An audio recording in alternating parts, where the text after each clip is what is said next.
Olá, crianças, tudo bem? Eu sou a professora Marilene e hoje nós vamos ter uma aula de História, do componente curricular de História. É um conteúdo do 5º ano, mas não tem problema. Se você não é do 5º ano, você também pode assistir e aprender um pouquinho mais, certo? E se você não é inscrito no meu canal, se inscreva e deixe o seu like para me ajudar e ajudar vocês também com conhecimento. E sempre quando eu postar um vídeo, você vai ser um dos primeiros a receber, certo?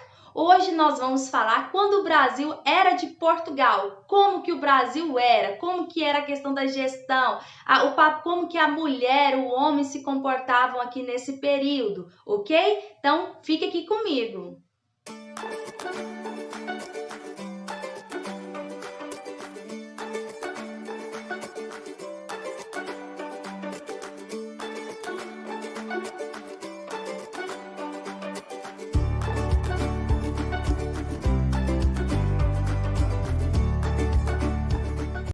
Vamos para a nossa matéria de hoje. Quando o Brasil era de Portugal, como que era aqui no início de 1500, quando os portugueses chegaram? Então vamos lá. Quando os portugueses chegaram, crianças, aqui no Brasil, no ano de 1500, o que eles queriam aqui? Eles buscavam riquezas e recursos naturais que pudessem ser explorados para aumentar a renda da coroa portuguesa e gerar lucros para eles. Na época, as riquezas mais cobiçadas eram os metais preciosos. Sabem quais metais? O ouro e a prata. E, claro, o pau-brasil, que é um recurso natural. E com o tempo, as terras onde se localizava nosso país passaram a ser uma posse de Portugal. Como assim? O nosso Brasilzão, nosso Brasil, passou a ser de Portugal. Mas Portugal, eles ainda não tinham recursos para explorar o território que eles conquistaram aqui. Eles não tinham recursos.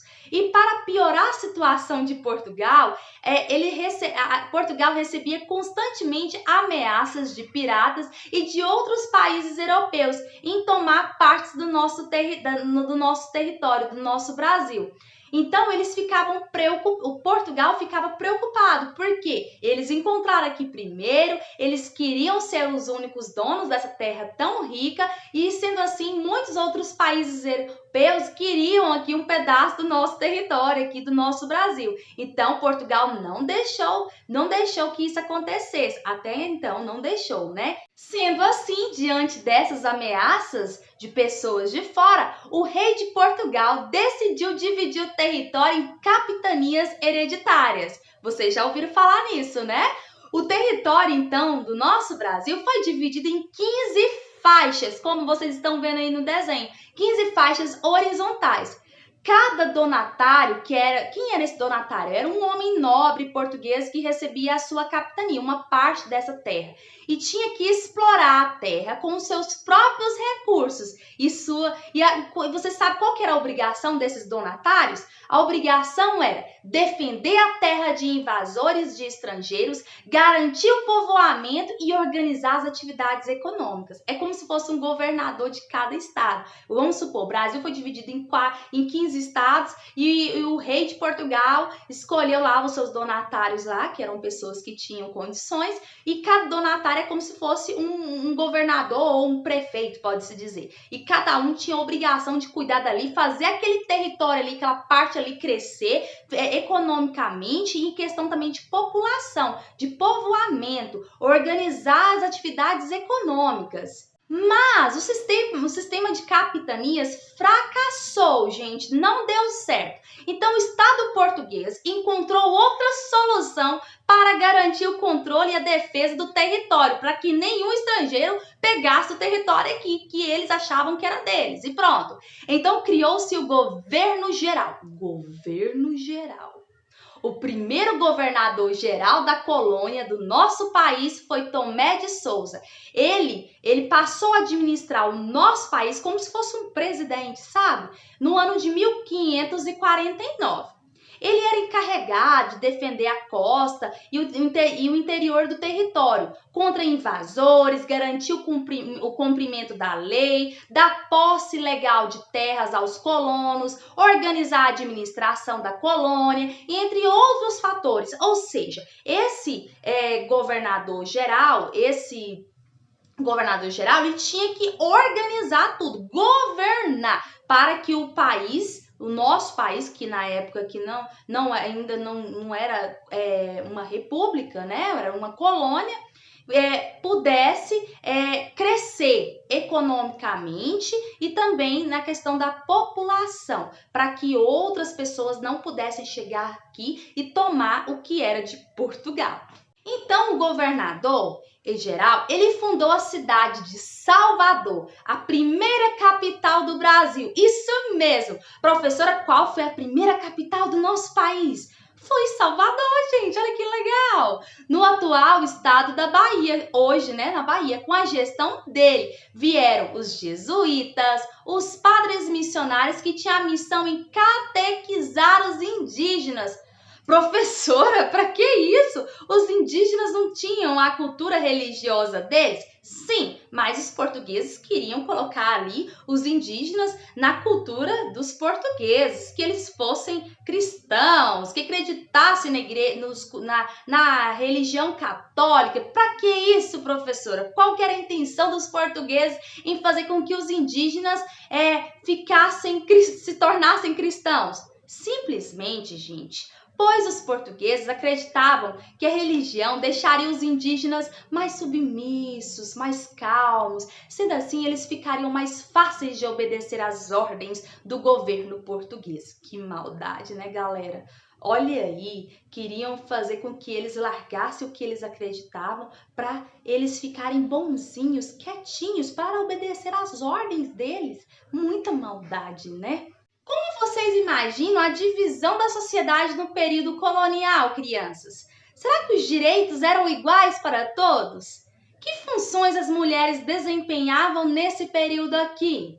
A parceria entre indígenas e colonos não durou muito tempo. Os indígenas e os colonos ali não começaram a ter uma boa linguagem entre eles. Então, os colonos da capitania de São Vicente, uma das 15, sabe que eu acabei de falar, necessitavam de uma mão de obra para os trabalhos em suas propriedades. Para isso, começaram então a escravizar os indígenas, que eram chamados de negros da terra. Eles eram aprisionados pelos bandeirantes no sertão e depois eles vendiam os indígenas como escravos para cumprir diversas funções de trabalho. Sendo assim, entre os séculos 16 e 17, nas capitanias de Pernambuco e Bahia, eles desenvolveram-se a cultura da cana-de-açúcar, a plantar cana-de-açúcar, porque o açúcar valia muito na Europa nesse período. Então, eles resolveram plantar a cana aqui para produzir açúcar. E então, os donatários, que eram os donos, né, dessas terras, dessas capitanias, buscavam recursos para construir os engenhos de açúcar e produzir muito e muito açúcar, que depois seria exportado para toda a Europa, enchendo os cofres deles aqui, porque o açúcar valia muito, né, gente? Valia igual valia ouro. E no mesmo período, os navios, eles começaram a transportar escravos diretos que chegavam da África. Eles estavam buscando escravos lá da África aqui para o Brasil. Sabem para quê? Para trabalhar nos canaviais, cortando cana ali para produzir açúcar e mandar para a Europa. Os engenhos dependiam do trabalho dos africanos escravizados, pois eles eram uma mão de obra assim, que trabalhava muito e eles eram fortes. Por isso que eles buscavam escravos da África, além dos indígenas que eles tinham também. E a partir de 1550, começaram a chegar à colônia portuguesa aqui no Brasil as mulheres europeias. Elas eram qualquer tipo de mulheres? Não. Elas eram mulheres órfãos educadas em associações portuguesas que deveriam se casar com os colonos, ter filhos, educá-los de acordo com a religião, ou seja, eram aquelas mulheres verdadeiras donas de casa, aquelas que cuidavam do marido, da casa, dedicavam à educação educação dos filhos. Nesse período, a mulher ela era vista como propriedade do homem. A ela, na verdade, cabia os afazeres somente domésticos e cuidar dos filhos e do marido. E se elas tivessem uma oportunidade de aprender algo diferente a não ser as coisas da casa, era de prestar serviços de interesse dos homens, como lidar com o comércio, ensinar os filhos dos senhores. Então as mulheres, elas tinham essa função. Por isso que a maioria das mulheres hoje, elas são professoras, que já vem daí, desde o começo, lá do período colonial. Quando as mulheres, elas tinham uma função melhorzinha assim, era ensinar os filhos dos senhores. As mulheres negras, professora, como que elas eram aqui no período colonial?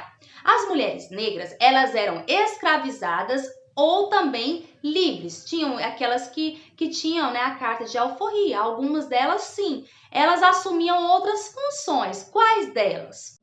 As mulheres africanas, elas trabalhavam em pequenos comércios, como vendedoras ou ambulantes também, cuidavam da casa dos seus senhores, amamentavam os filhos das senhoras dali. Então, elas tinham várias funções.